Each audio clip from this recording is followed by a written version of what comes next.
Iska, bilisan mo! Takbuhan natin si Princess! Sige, Bebang! Takbuhan natin siya! Bebang! Iska! Antayin niyo ako! Wala akong kasama kong umuwi! Bebang! Nandiyan na si Princess! Halika rito sa latambay, Iska! May papakita ko sa'yo!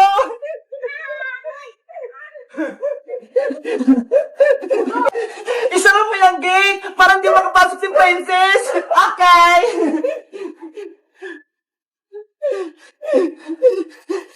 Anong ipapakita mo sa akin, Bebang? Charan! Ang dami ko ng alagang isda, Iska! Wow!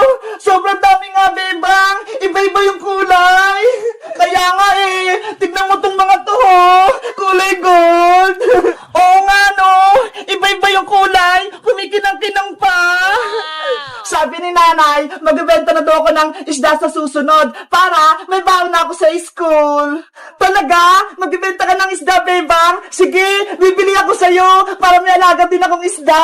Huwag ka nang bumili sa akin, Iska. Dahil mabait kang kaibigan, bibigyan na lang kita. Totoo? Wait lang, Iska. Kukuhanan kita. Eto, Iska, sa'yo na lang to lahat. Alagaan mo sila, ha? Wow! Thank you, Bebang! May mga alaga na rin akong isda. Ang cute nila. Tapos ang dami pa. Walang anuman. Bebang! Iska! Tinakbuhan niyo ako! Hindi niyo man lang ako inantay! Princess! Tignan mo ho! Binigyan ako ni Bebang ng mga isda! Ang gaganda nila! Wow! Isda! Ako din, Bebang! Bigyan mo! Ayoko na! May kasalanan ka sa akin, Princess! Una, kinain mo yung bagong marshmallow. Tapos, inaway mo ako sa school. Sinumbong mo pa ako kay Teacher Santos. Ang sabi mo, nakikipagchismisan ako. Eh, totoo naman nag-usap kayo ni Iska. Sinabi ko lang yung totoo kay Teacher. Dapat, hindi ka nalang nagsumbong, Princess. Ayan tuloy, napagalitan si Bebang. Nang dahil sa'yo, pinatayo ko ni Teacher sa may pintuan. Sorry na, Bebang, hindi na mauulit. Promise, buksan mo na tong gate. Pengi akong isda. Hoy, Princess, nandiyan ka lang pala. Kanina pa kita hinahanap.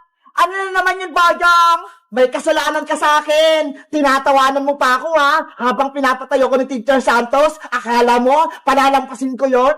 Hindi ko kasalanan kung pinatayo ka ni Teacher. Pumasok ka kasi ng maaga para hindi ka malate. Ay, aba, matapang ka pa rin. Akin ang bag mo. Boyong, bitawan mo yung bag ko. Pag nakuha ko tong bag mo, itatapon ko to para hindi ka na makapasok sa school. Boyong, wag! Naku, si Princess, saka si Boyong, nag-away, Bebang. Hayaan mo lang sila, Iska. Bahala yan si Princess. Akin na yung bag mo, Princess.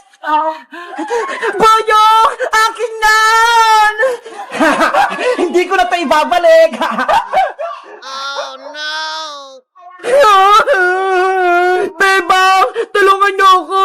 Inaway ako ni Boyong! Ginawa niya yung bag ko! Hello guys! Ako si Bebang! Tutulungan ba namin si Princess? Kahit may kasalanan siya sa akin, mag-comment lang kayo para sa 5-4! Bye-bye!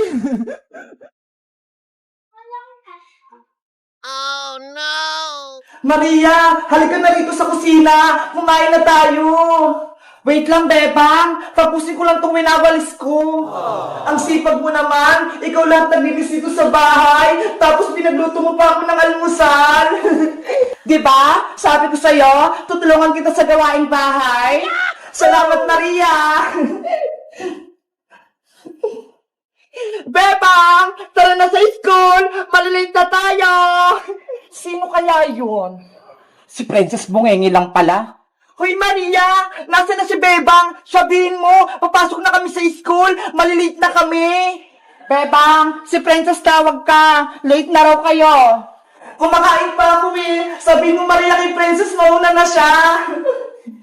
Mauna ka na raw pumasok, Princess. Kumakain pa si Bebang. Ako din! Gusto ko din kumain, Maria! Papasok na ako sa loob, Oh no! Hoy, Princess! Ang dumi ng paa mo! Linisin mo na yan, Maria! malinis eh. Tapos nagkalat-kalat ka lang. Wow! Hala, princess! Kinain mo yung ulam na pritong itlog ni Maria! Wala nang natira! Kay Maria pala itong itlog! Sorry! Hindi ko sinasadyang kainin! Ang sabihin mo, princess, pinahirapan mo talaga ako. Kapag bumalik lang si Mami, isusumbong kita. Hindi na babalik si Aling Margaret, no? Nasa barangay na yon. Yun ang akala mo. Mamaya, uwi na rito sa bahay nila Bebang si Mami. Princess, tara na nga sa school. Inaaway mo pa si Maria eh. Okay, salamat sa pagkain. Maria, ikaw na maghugas itong pinggan ah. Bye-bye, Maria. Antayin mo ako mamaya hapon pagbalik ko ah. Bye-bye, Bebang. Sana huwag ka nang bumalik. Iniwanan pa ako ng mga hugasin dito.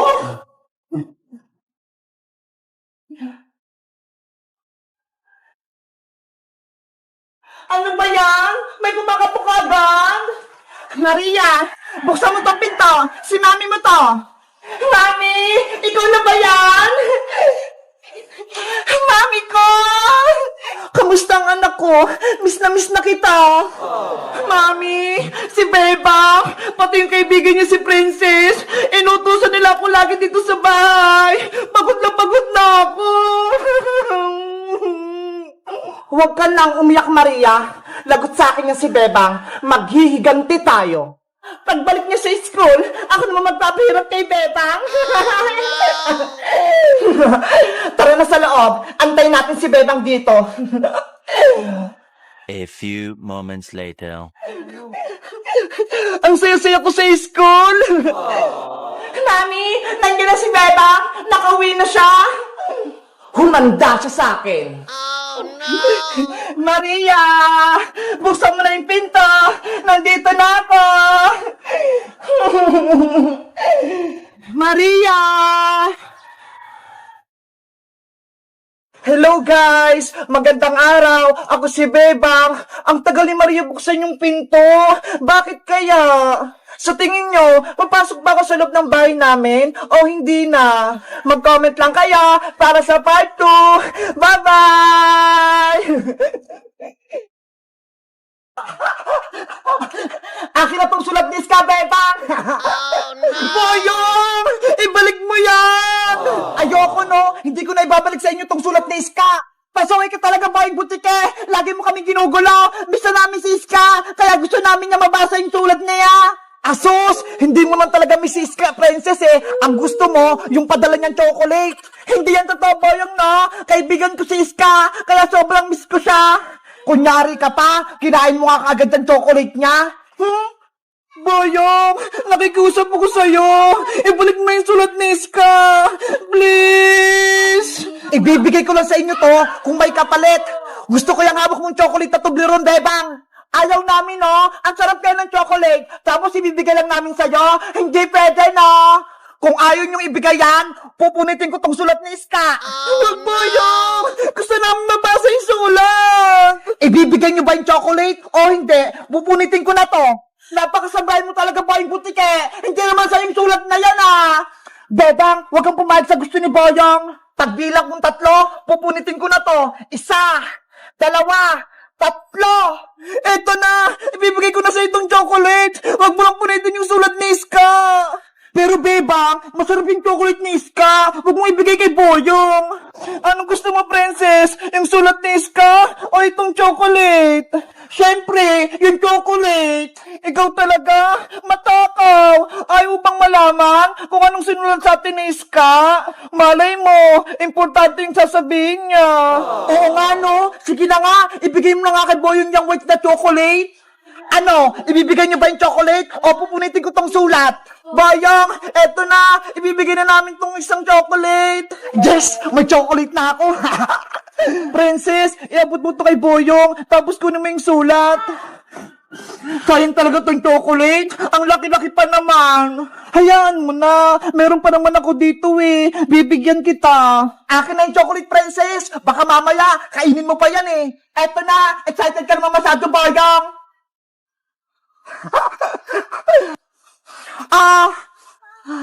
Wow! Chocolate! Ang laki! Ibigay mo na sa akin yung sulat ni Iska. Oh, sa'yo na tong sulat. Princess! Halika na rito! Bilis! Bebang! Eto na yung sulat! Yay! Nabawi na natin tong sulat ni Iska! Sa wakas, makakain ako ng chocolate. Panigurado, masarap to. Bubuksan ko nga. Ano to? Walang laman? Walang chocolate? Akala mo, may isa mo kami boyong na nasa akin yung laman ng chocolate? Eto ha? Ano? Nakibibang yung chocolate ko? Kinuha ko tong laman bago ko ibigay yung chocolate sa'yo. Ang galing mo, Beba! Naloko mo si Boyong! Hoy! Akin ang chocolate ko! Bebe! Hindi namin ibibigay sa'yo to! Princess, halika na! Pasok na tayo sa bahay! Wala kang chocolate, Boyong! Bebang! Princess! Lagot kayo sa akin! Guys, nabawi na namin yung sulat kay Boyong. Ang ganda ng plano ko, di ba? Sa tingin nyo guys, ano kayang sinulat sa amin ni Iska? Mag-comment lang kayo para sa part 3. Bye-bye!